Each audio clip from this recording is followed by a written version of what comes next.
Pues soy Alberto y vamos a empezar con la presentación del proyecto integrado. Voy a explicar el tema 5 de primero de eso y es lo siguiente. Voy a explicar qué es la narración, su estructura y sus elementos, la epopeya, los cantares de gesta y la comprensión de un texto. La narración. Pues la narración es un relato de hechos reales o imaginados que le suceden a unos determinados personajes en un lugar concreto. Cuando contamos lo que ha sucedido, pues estamos haciendo una narración. Ahora vamos a explicar elementos de la narración. En los elementos de la narración está el narrador, los personajes y la acción. El narrador es la persona que cuenta la historia. Si cuenta lo que te ha sucedido, tú eres el narrador. Ahora los personajes. Los personajes son los seres a los que le ocurren los hechos de lo que el narrador cuenta. Si cuentas lo que les ha pasado a tus padres, los personajes son ellos. Y la acción, pues son los hechos que le suceden en el relato. Y bueno, ahora vamos a explicar los personajes, que son los seres que aparecen en la historia. Pueden ser personas, animales o incluso seres que no existen, como por ejemplo objetos animados o inanimados. Cuando los personajes son seres inaminados, pues se suelen comportar como si lo fueran y actúan y sienten como los seres humanos. Los personajes de una narración tienen una determinada personalidad. Pueden ser miedosos, malvados, divertidos, etcétera. Pueden ser igual durante toda la historia o cambiar a lo largo de ella.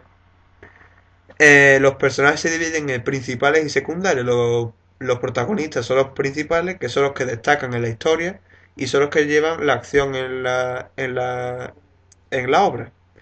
En muchos relatos aparecen los antagonistas, que son unos personajes negativos, es decir, el malo, el que se enfrenta al protagonista. Y el secundario, pues, son los que acompañan al protagonista. Bueno, y el narrador, que es lo que he hablado antes, que es la persona que cuenta lo que le pasa y presenta a los personajes y explica las reacciones de cada uno. Bueno, ahora vamos a explicar los cantares de gesta, que aquí aparece muy bien explicado y yo lo voy a explicar. Pues los cantares de gesta son narraciones en versos de hazaña de un héroe. Eh, Basándonos en su obra, pues podemos decir que las etapas de los cantares de gestas castellanos son las siguientes. Hay cuatro etapas. La primera etapa, siglo siglo VIII hasta el siglo XI, que son los relatos juglarescos en torno a la pérdida de España.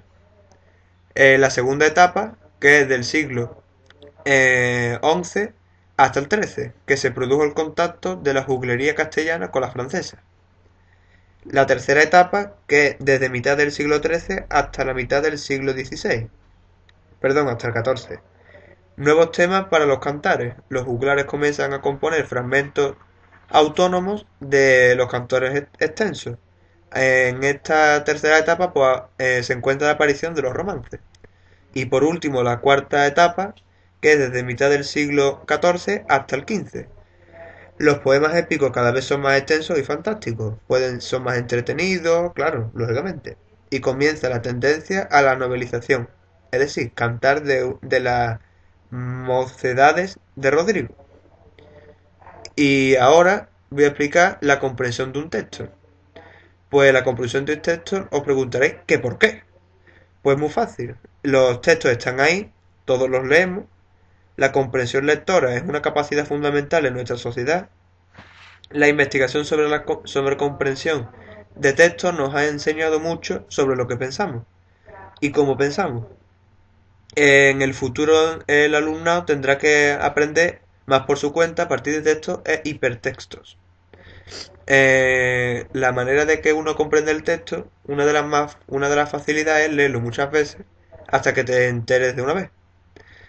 Eh, una de las preguntas que uno se hace es ¿para qué vamos a comprender texto? Pues nos puede servir para necesitar más memoria. y también para tener más memoria a largo plazo. Y bueno, y del tema este, pues por aquí ya hemos acabado.